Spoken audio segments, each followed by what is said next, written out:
Өзіңіз 28 жыл ішінде қандай игі істі тындырдым деп айта аласыз, және қазіргі біздің буынымызға көңіліңіз тола ма?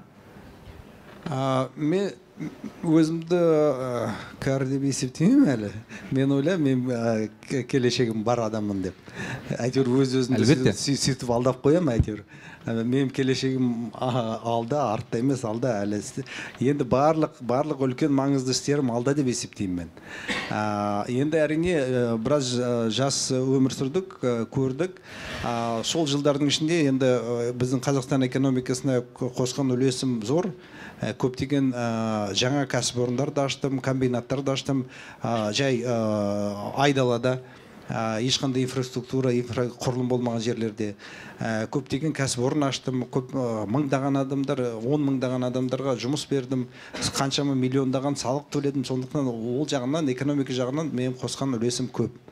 Қазіргі қосып отқан үлесім ол ағартушылық, ақыл беру, жастарды жаңа биіктікте не жаңа мақсаттарға, мұраттарға талпындыру, ынталандыру. Ол да бір үлкен жұмыс. Ал енді жаңа кісінің айтып кеткені, біз арқалап бір рюкзагымызды мына келешек ұрпаққа беріп жатырмыз деп мен олай деп есептемеймін. Өйткені әр адамның, әр жастың, буынның өзінің міндеті бар. Біздің мысалы құрдастарыма мен келетін болсам, немесе менен үлкен адамдарды айтатын болсақ, осы жылдардың ішінде егемендік алдық. Осы жылдардың ішінде мына Совет үкіметінің авторитарлық несінен кеттік, жүйесінен.